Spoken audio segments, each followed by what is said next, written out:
परिव्राजकांची धम्मदीक्षा, सारनाथ येथे आगमन. आपल्या धम्माचा उपदेश करण्याचे ठरवल्यानंतर बुद्धाने स्वतःलाच विचारले, सर्वप्रथम मी कुणाला धम्मोपदेश करू? त्याला आलार कलाम यांची आठवण झाली. बुद्धाच्या मते तो विद्वान, शहाणा आणि बुद्धिमान आणि शुद्धाचरणी होता. त्यालाच मी प्रथम धम्मोपदेश दिला तर? परंतु आलार कलाम मृत्यू पावल्याचे त्याला सांगण्यात आले. नंतर त्याने उद्दक रामपुत्राला आपला धम्मोपदेश देण्याचा विचार केला, परंतु तोही मृत्यू पावला होता. त्यानंतर त्याने आपल्या जुन्या 5 सोबत्यांचा विचार केला. निरंजना नदीच्या काठी त्याने उग्र तपश्चर्या चालवलेली असताना ते त्याच्या बरोबर होते आणि त्याने तपश्चर्याचा त्याग केल्यामुळे रागावून ते त्याला सोडून गेले होते. तो स्वतःशीच म्हणाला, त्यांनी माझ्यासाठी पुष्कळच केलं. त्यांनी माझी सेवा केली. त्यांनी माझी पुष्कळ काळजी घेतली. मग मी त्यांना माझ्या धम्माचा उपदेश प्रथम दिला तर काय हरकत आहे? त्याने त्याच्या ठावठिकाणांची चौकशी केली. तेव्हा त्याला समजलं की ते सारनाथला इसाप नीतीच्या मृदान वयात राहत आहेत. तेव्हा ते त्यांच्या शोधार्थ तिकडे निघाले. त्या 5 जणांनी जेव्हा बुद्ध येत असल्याचे पाहिले तेव्हा त्यांनी स्वागत करायचे नाही असं ठरवलं. त्यांच्यापैकी एक जण म्हणाला, मित्रांनो, हा श्रमण गौतम येत आहे. तपश्चर्येचा मार्ग सोडून देऊन हा समृद्धीच्या आणि चैनीच्या जीवनाकडे वळला होता. त्याने पाप केले आहे म्हणून त्यांचे स्वागत आपण करता कामा नये. त्याला मान देण्यासाठी उभं राहता कामा नये किंवा त्याचे भिक्षापात्र आणि चिवर आपण आपल्या हातात घेता कामा नये. आपण त्याच्यासाठी फक्त एक आसन बाजूला ठेवू. त्याची इच्छा असेल तर तो बसेल. आणि सर्वांनी हे मान्य केले. पण बुद्ध जेव्हा त्यांच्याजवळ आले तेव्हा ते 5 परिव्रजक आपल्या निश्चयानुसार वागू शकले नाहीत. बुद्धाच्या व्यक्तिमत्वाचा त्यांच्यावर इतका प्रभाव पडला की ते सगळे जाग्यावर उठून उभे राहिले. एकाने त्यांचे पात्र घेतले, एकाने त्यांचे चिवर सांभाळले, एकाने त्यांच्यासाठी आसन तयार केले आणि एकाने पाय धुण्यासाठी पाणी आणले. खरोखर हे एका अप्रिय अतिथीचे असाधारण स्वागत होते. अशा प्रकारे जे त्याचा उपहास करत होते तेच त्याची पूजा करू लागले. बुद्धाचे पहिले प्रवचन. परस्परांना अभिवादन करून कुशलक्षेम विचारल्यानंतर त्या 5 परिव्रजकांनी भगवान बुद्धांना विचारले, तपश्चर्येवर अजूनही तुमचा विश्वास आहे का? बुद्धांनी नकारात्मक उत्तर दिले. बुद्ध म्हणाले, जीवनाची अत्यंतिक अशी 2 टोके आहेत. एक सुख उपभोगाचे आणि दुसरे आत्मक्लेशाचे. एक म्हणतो खा, प्या, मजा करा, कारण उद्या आपण मरणारच आहोत. तर दुसरा म्हणतो सगळ्या वासना मारून टाका, कारण पुनर्जन्माचे ते मूळ आहेत. हे दोन्ही मार्ग माणसाला न शोभण्यासारखे आहेत म्हणून त्यांनी ते नाकारले. भगवान बुद्ध मध्यम मार्ग मानणारे होते. मज्जिद पतिपद मधला मार्ग जो उपभोगाचाही मार्ग नाही आणि आत्मक्लेशाचाही मार्ग नाही. बुद्ध परिव्राजकांना म्हणाले, माझ्या या प्रश्नाचं उत्तर द्या. जोपर्यंत तुमचे सत्व कार्यप्रवृत्त असते आणि त्याला ऐहिक आणि परलौकिक भोगाची अभिलाषा असते तोपर्यंत सर्व आत्मक्लेश व्यर्थच नाही का? ते उत्तरले, हो, आपण म्हणता ते बरोबर आहे.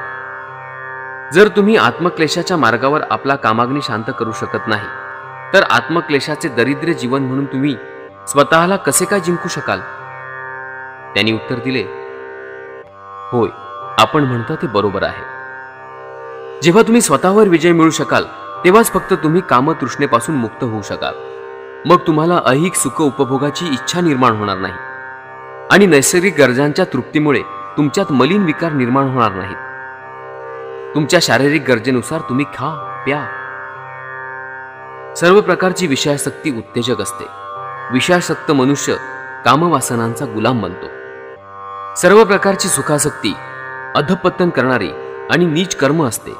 तथापि माझं तुम्हाला असं सांगणं आहे की जीवनाच्या स्वाभाविक गरजांची पूर्तता करणे ही वाईट गोष्ट नाही. शरीराने आरोग्य राखणे हे आपले कर्तव्य आहे. नाहीतर तुम्ही तुमचे मन सुदृढ आणि स्वच्छ ठेवू शकणार नाही आणि प्रज्ञारूपी प्रदीपही प्रज्वलित राखू शकणार नाही. हे परिव्राजका, एक गोष्ट समजून घ्यावी. ही 2 अत्यंत टोके आहेत आणि ती अशी आहेत, माणसाने त्याचा कधीही अवलंब करू नये. एक टोक म्हणजे ज्या गोष्टींचे आकर्षण कामवासनेच्या तृष्णेमुळे होते त्या गोष्टीत आणि विशेषतः विषयासक्तीत सतत डुंबत राहणे. तृप्ती मिळवण्याचा हा मार्ग अगदी हलक्या दर्जाचा, रानटीपणाचा, अयोग्य आणि हानिकारक आहे. दुसरे टोक म्हणजे तपश्चर्या किंवा आत्मक्लेश. हाही मार्ग दुःखदायक, अयोग्य आणि हानिकारक आहे. ही दोन्ही अत्यंतिक टोके ज्यामुळे टाळता येतात असा मध्यम मार्ग आहे. ध्यानात ठेवा, मी त्याच मध्यम मार्गाची शिकवण देतो आहे. त्या 5 परिव्राजकांनी त्यांचे म्हणणे लक्षपूर्वक ऐकले. भगवान बुद्धांच्या मध्यम मार्गासंबंधी उत्तर दाखल काय बोलावे हे न समजल्यामुळे त्यांनी विचारले की आपणाला आम्ही सोडून गेल्यावर आपण काय केलं?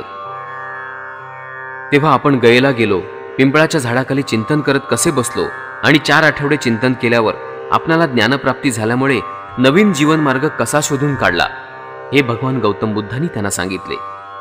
हे ऐकल्यावर तो मार्ग कोणता हे जाणून घेण्यास ते परिव्राजक अधीर झाले आणि तो मार्ग स्पष्ट करून सांगण्याविषयी त्यांनी भगवान बुद्धांना प्रार्थना केली. भगवान बुद्धांनी त्यांची विनंती मान्य केली.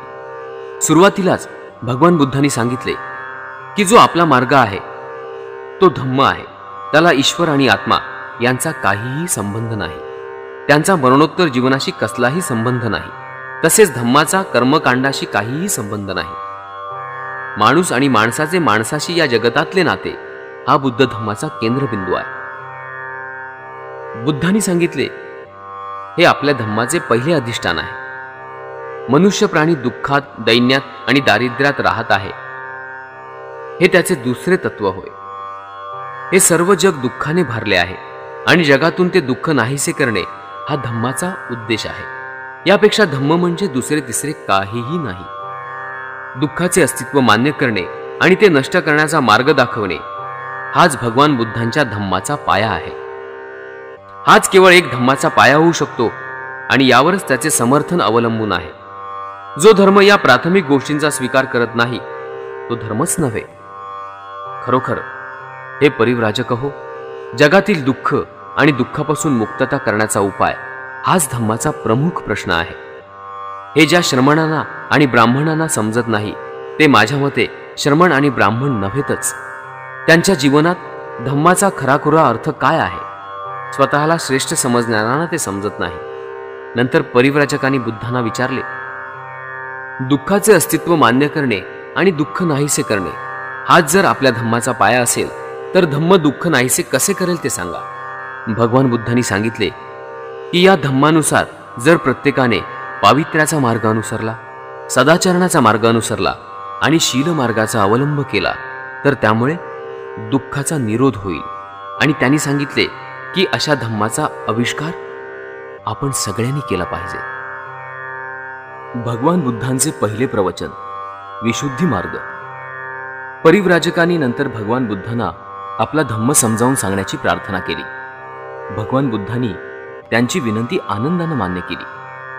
त्यांनी पहिल्या प्रथम त्यांना विशुद्धी मार्ग समजावून सांगितला. त्यांनी परिव्राजकांना सांगितले, ज्याला चांगला मनुष्य होण्याची इच्छा आहे त्याने जीवनाची तत्वे म्हणून काही तत्वे पाळली पाहिजेत. ही विशुद्धी मार्गाची शिकवण आहे.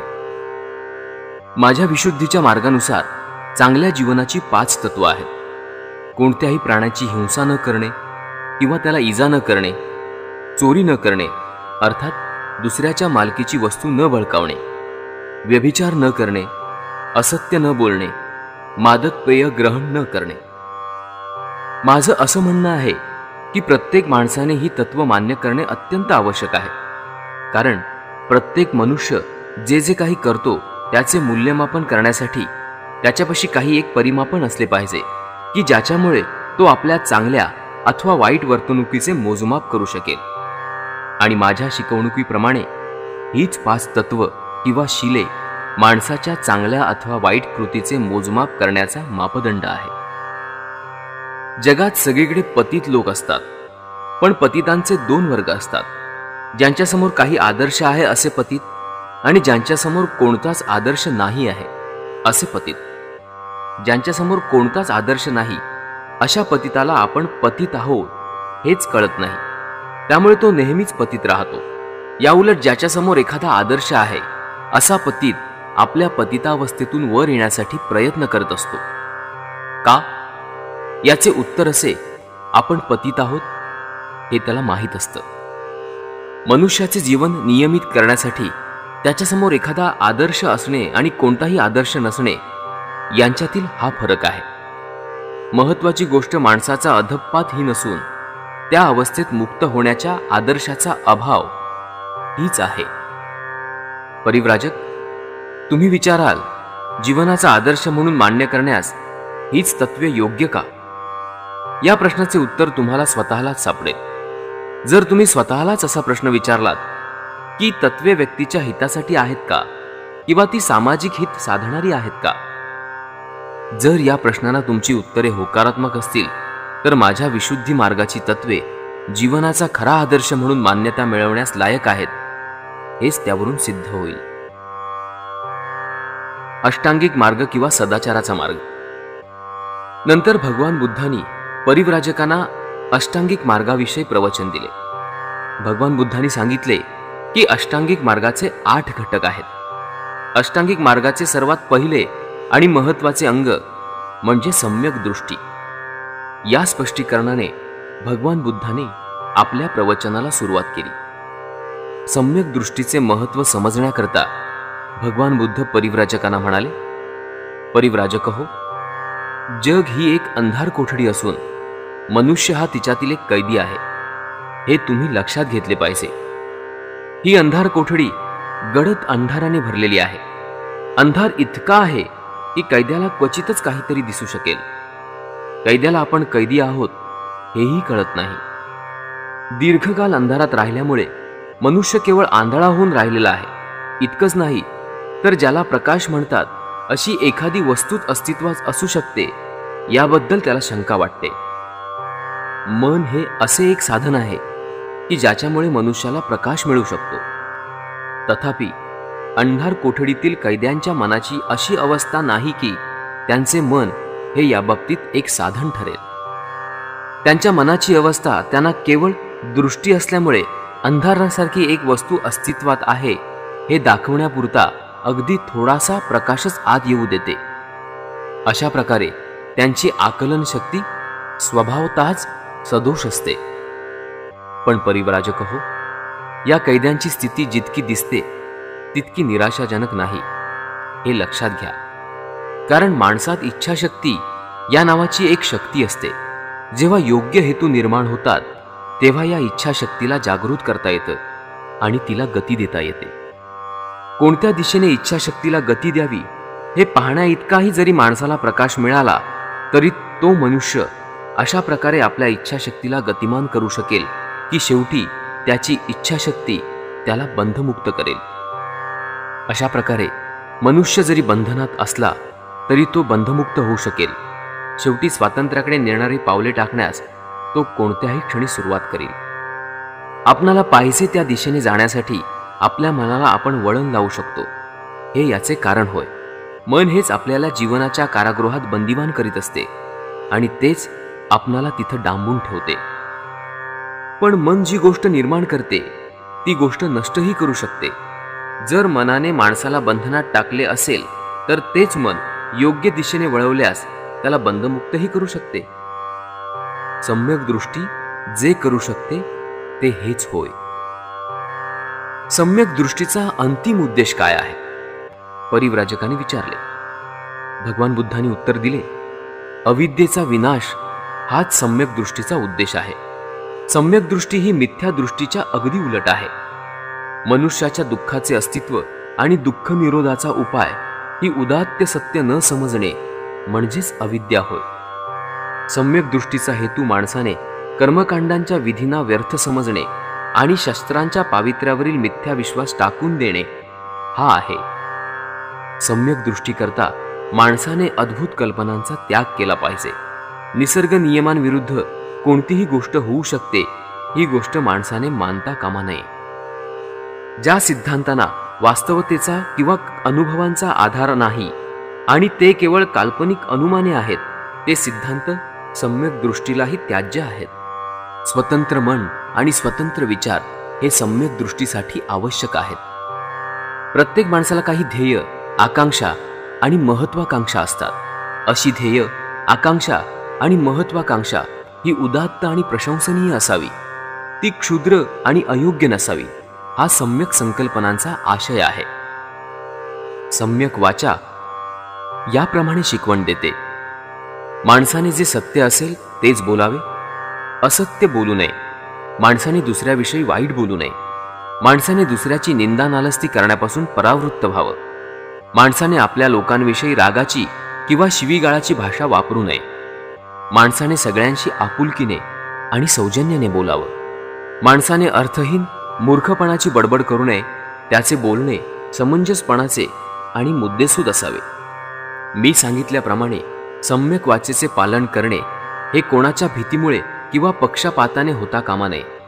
सम्यक वाचेमुळे काय तोटा होईल किंवा आपल्या कृतीविषयी आपल्या वरिष्ठाला काय वाटेल याचा सम्यक वाचेशी यत्किंचितही संबंध असता कामा नये. वरिष्ठांची आज्ञा किंवा वैयक्तिक फायदा हे सम्यक वाचेचे प्रमाण नाही. सम्यक कर्मांत ही योग्य वर्तनाची शिकवण देते. दुसऱ्यांच्या भावना आणि त्यांचे हक्क यांचा मान राखून प्रत्येक कृती करावी अशी त्याची शिकवण आहे. सम्यक कर्मांताचे प्रमाण कोणते? जीवनाच्या मूलभूत नियमांशी सुसंगत असे वर्णन हे त्याप्रमाणे होय. एखाद्याचे वर्तन ज्यावेळी या नियमांशी सुसंगत असते त्यावेळी ते सम्यक कर्मांताशी सुसंगत आहे असं समजावं. प्रत्येक व्यक्तीला आपला चरितार्थ चालवायचा असतो, पण चरितार्थ चालवण्याचे अनेक मार्ग आहेत. काही वाईट आहेत तर काही चांगले आहेत. ज्यांच्यामुळे इतरांची हानी होते किंवा इतरांच्यावर अन्याय होतो ते वाईट मार्ग आहेत. दुसऱ्यांची हानी किंवा त्यांच्यावर अन्याय न करता जगण्यापुरते मिळवण्याचे जे मार्ग आहेत ते चांगले होत. त्याला सम्यक आजीविका असं म्हणतात. सम्यक व्यायाम म्हणजे अविद्या नष्ट करण्याचा प्राथमिक प्रयत्न होय. अविद्या नष्ट करणे म्हणजे या दुःखदायक कारागृहातून बाहेर जाण्याच्या दारापर्यंत पोहोचून पुढील मार्ग मोकळा करणे होय. सम्यक व्यायामाचे 4 हेतू असतात. अष्टांग मार्गाशी विरोधी अशा चित्तवृत्तीचा प्रतिरोध करणे हा एक हेतू आहे. अशा प्रकारच्या ज्या चित्तवृत्ती अगोदरच उत्पन्न झाल्या असतील तर त्या दाबून टाकणे हा दुसरा हेतू होय. अष्टांग मार्गाला आवश्यक अशा चित्तवृत्ती उत्पन्न करायला माणसाला सहाय्य करणे हा तिसरा हेतू होय. अशा प्रकारे ज्या चित्तवृत्ती अगोदरच अस्तित्वात आल्या असतील त्यांची वाढ आणि विकास करणे हा चौथा हेतू होय. सम्यक स्मृतीला जागरूकपणा आणि विचारीपणा यांची आवश्यकता असते. मनाची सतत जागृती हा त्याचा अर्थ होय.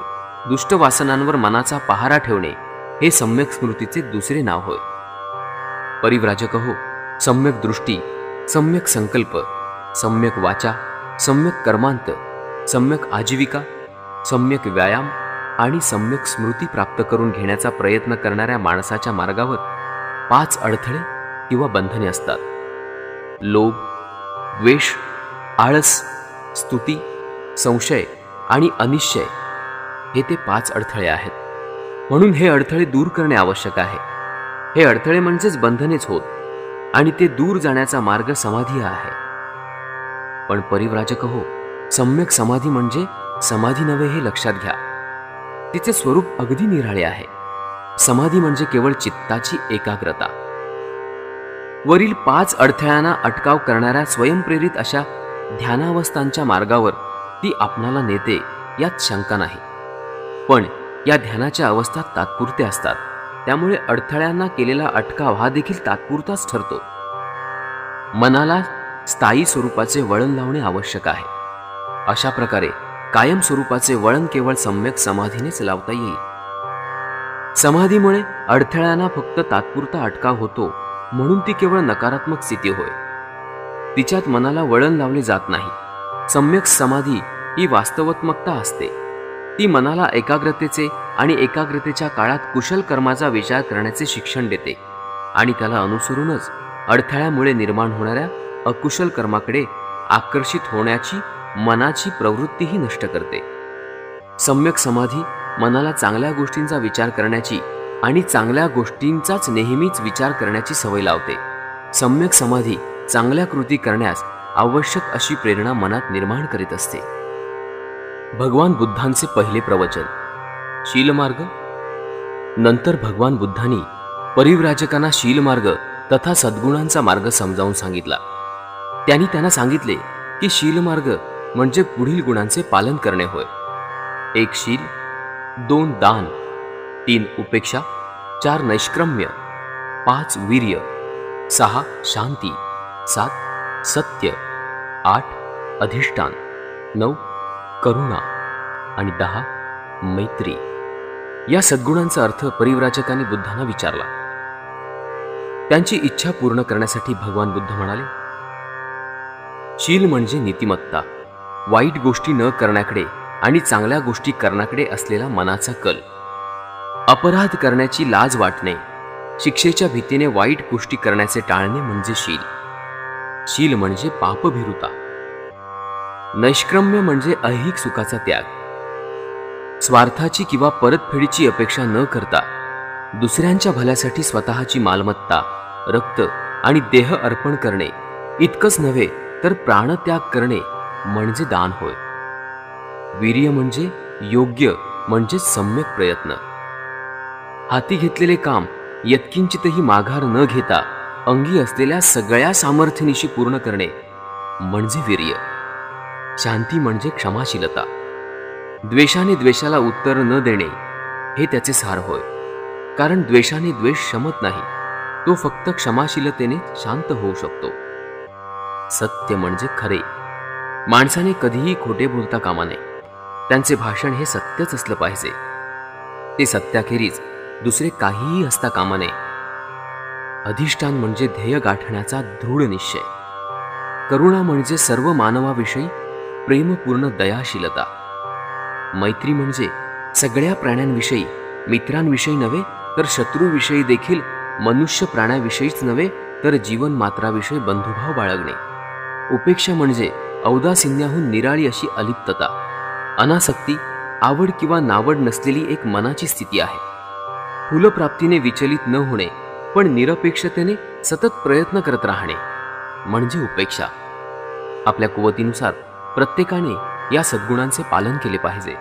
म्हणूनच त्यांना पारमिता म्हणजेच पूर्णत्वाच्या अवस्था असं म्हणतात. बुद्धांनी आपला धम्म आणि त्यातील विषय समजावून सांगितल्यानंतर परिव्राजकांनी विचारले, व्यक्तिगत शुद्धी हा जगातील चांगल्या गोष्टींचा पाया नाही का? त्यांनी उत्तर दिले, आपण म्हणता ते बरोबर आहे. नंतर बुद्धांनी विचारले, लोभ, क्रोध, अज्ञान, प्राणीहत्या, चौर्य, व्यभिचार आणि खोटे बोलणे यामुळे व्यक्तिगत शुद्धीचा पाया ढासळत नाही का? या वाईट गोष्टींवर ताबा ठेवता यावा म्हणून व्यक्तिगत शुद्धी करता चारित्र्याचे सामर्थ्य वाढवणे आवश्यक नाहीये का? माणसामध्ये जर व्यक्तिगत शुद्धी नसेल तर तो चांगल्या गोष्टी करण्यास साधनभूत कसा होऊ शकेल? आणि परिव्राजकांनी उत्तर दिले, आपण म्हणतात तसंच आहे. आणखी असं की दुसऱ्यांना गुलाम करण्यात किंवा त्यांच्यावर सत्ता गाजवण्यात काही लोकांना हरकत का वाटत नाही? दुसऱ्यांचे जीवन दुःखी करण्यात त्यांना काही का वाटत नाही? माणसे एकमेकांशी सदाचाराने का वागत नाहीत? हे त्याचे कारण नव्हे का? आणि परिव्राजक उत्तरले, बरोबर आहे. जर प्रत्येकाने अष्टांग मार्गाचा सम्यक दृष्टी, सम्यक संकल्प, सम्यक वाचा, सम्यक आजीविका, सम्यक कर्मांत, सम्यक व्यायाम, सम्यक स्मृती आणि सम्यक समाधी यांचा थोडक्यात सदाचार मार्गाचा अवलंब केला तर एक माणूस दुसऱ्या माणसावर करीत असलेला अन्याय आणि अमानुषपणा दूर होणार नाही का? त्यावर ते म्हणाले, हो भगवंत. शील किंवा सद्गुणांच्या मार्गाचा उल्लेख करून बुद्धांनी विचारले, गरजू आणि गरीब लोकांचे दुःख नाहीसे करण्यासाठी आणि सगळ्या लोकांचे कल्याण करण्यासाठी दान आवश्यक नाहीये का? जेथे दारिद्र्य आणि दुःख आहे तेथे तेथे लक्ष पुरवून ते दूर करण्यासाठी करुणा आवश्यक नाहीये का? निस्वार्थपणे करावयाच्या कार्यासाठी निष्काम भावाची आवश्यकता नाहीये का? वैयक्तिक लाभ होत नसला तरीही सतत प्रयत्नशील राहण्यासाठी उपेक्षा आवश्यक नाहीये का? माणसावर प्रेम करणे आवश्यक नाहीये का? आणि परिव्राजक म्हणाले, होय भगवंत. त्यांच्याही पुढे जाऊन बुद्ध म्हणतात, केवळ प्रेम करणे पुरेसे नाही. खरी आवश्यकता आहे ती मैत्रीची. ती प्रेमापेक्षा जास्त व्यापक आहे. केवळ मानवाविषयी नव्हे तर सगळ्या प्राणीमात्रांविषयी बंधुभाव वाटणे हा मैत्रीचा अर्थ आहे. ती मानवापुरती मर्यादित नाही. अशा प्रकारची मैत्री आवश्यक नाहीये का? आपले मन निपक्षपाती मोकळे, प्रत्येकावर प्रेम करणारे आणि कुणाचाही द्वेष न करणारे असे असावे. म्हणून आपणास स्वतःला जो आनंद हवा असतो तोच आनंद सगळ्या प्राणीमात्रांना मैत्रीखेरीज यापेक्षा दुसऱ्याने कशाने मिळू शकेल. ते परिव्राजक म्हणाले, होय भगवंत, पण या सर्व सद्गुणांच्या आचरण्यास प्रज्ञेची बुद्धीची जोड दिली पाहिजे. बुद्धांनी विचारले, प्रज्ञा आवश्यक नाहीये का? परिव्राजकांनी काहीच उत्तर दिले नाही. आपल्या प्रश्नाचे उत्तर देणे त्यांना भाग पाडण्यासाठी भगवान बुद्ध पुढे म्हणाले, दुष्कर्म न करणे, वाईटाचा विचार न करणे, उपजीविकेसाठी कुमार्गाचा अवलंब न करणे आणि जे वाईट आहे किंवा दुसऱ्याला दुःख देणारे आहे असे काहीही न बोलणे हे चांगल्या माणसाच्या अंगचे गुण आहेत. परिव्राजक म्हणाले, होय, ते बरोबर आहे. बुद्ध पुढे म्हणाले, परंतु आंधळेपणाने सकृत्य करणे हे उचित आहे का? भगवान बुद्धाने विचारले. ते पुढे म्हणाले, मी म्हणतो नाही, हे पुरेसे नाही. भगवान बुद्ध परिव्राजकांना पुढे म्हणाले, हेच जर पुरेसे होते तर तान्हे मूल नेहमीच चांगले कृत्य करीत असते असं म्हणावे लागेल. कारण तान्ह्या मुलाला शरीर म्हणजे काय हे कळत नसते. पाय झाडण्याखेरीज ते आपल्या शरीराने दुसरे कोणतेही वाईट कृत्य करू शकणार नाही. बोलणे म्हणजे काय हे त्याला कळत नाही.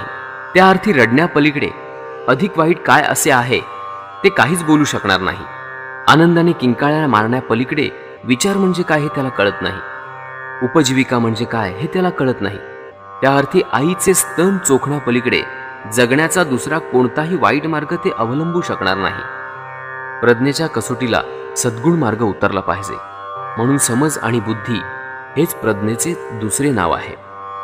प्रज्ञा पारमिता ही इतकी महत्वाची आणि आवश्यक का आहे याचे दुसरेही एक कारण आहे.